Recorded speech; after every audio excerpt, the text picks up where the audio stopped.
Welcome back. I've just been to a very brief meeting at production team to discuss a feature that's coming up for them. They had a number of scenarios that they wanted to play through, and it kind of led to two really interesting conversations, which are slightly off topic. This was airsoft driven, so it's a realistic imitation firearm. There's no hot gases, no particulates, no bits, plastic, whatever coming out the front of the barrel. These are incredibly safe for production purposes, and they're a quicker way of working. We can prep up a whole gamut of armory services from our stock, and they can look really very, very realistic. And then in post-production, they'll add the flashes, the cases spalling out, and everything that you may need on top to kind of make it look a bit better. The scenario that we discussed was a mid-1990s post-Soviet era collapse thing. Bad guys one side, good guys the other side. Which guns would these people be using? And I sort of said, well, if it's the bad guys and we're kind of basing in Austria, they would certainly have access to anything that's come from Russia, the Czech Republic. So we suggested to use a copy of the Scorpion, which is a very small machine pistol. It's highly concealable. Why, hey. Whoa. So this is, we would deem this to be, in this scenario, a gun for the bad guys. And then the good guys would be using the ever popular, stalwart copy of a Heckler & Koch MP5, kind of made famous in the early 80s by the Iranian embassy siege. But physically, two guns are remarkably similar in size. Just the Scorpion uses a much smaller caliber round, and this uses a much more traditional pistol caliber.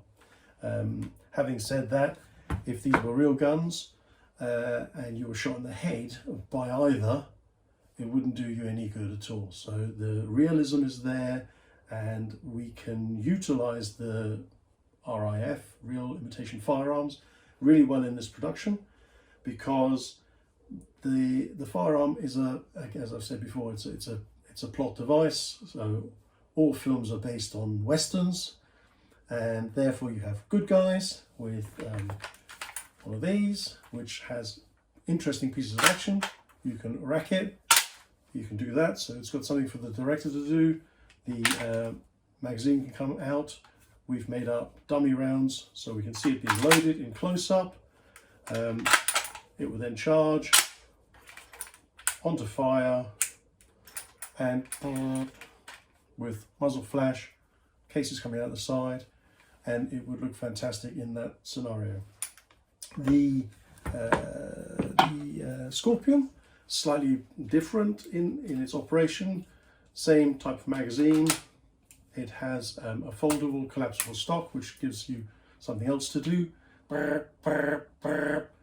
And the cases come flying out the top, very high rate of knots. But you know, again, these are technical toys for actors to fulfill the role and character that they've been asked to embrace for the day. And then we have to teach them the safe operation, safe handling, to make it look realistic.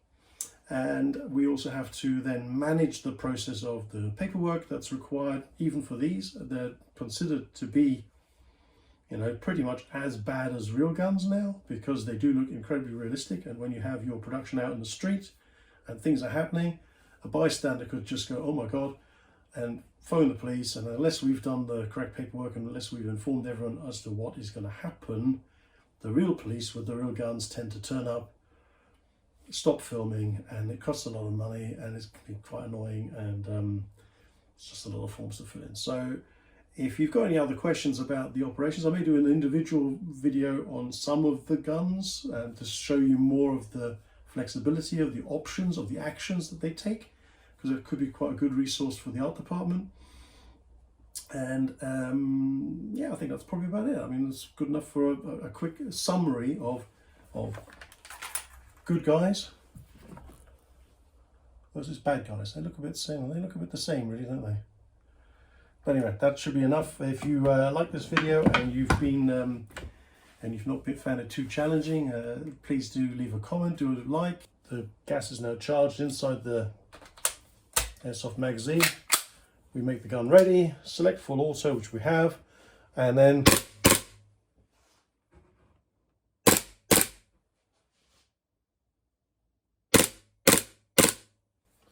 that is pretty much the action sequence. It's always nice to have the magazine drop out, bang, we get another magazine, we reload. That gives the actors something else to do. Again, that takes a little bit of time for us to show them because it's not quite that simple. You could push the thing in, not ram it all the way home, and as you go into the action sequence, the magazine casually falls out of the gun and then everyone goes. So again, make the gun ready. And it's as simple as that. You can also deploy the stock. And that is your action sequence complete. And as always, once the sequence is over, we take the magazine out and make it safe. And now the gun really can't do anything. It's reverted to being completely inert. One other thing, let me just do one other thing. As with all things health and safety, obviously when we've loaded and made the gun ready, so we get our gas-filled magazine, we place it inside the lower of the gun, we charge the gun and it fires. But if you can see that, it's just air. It's perfectly safe.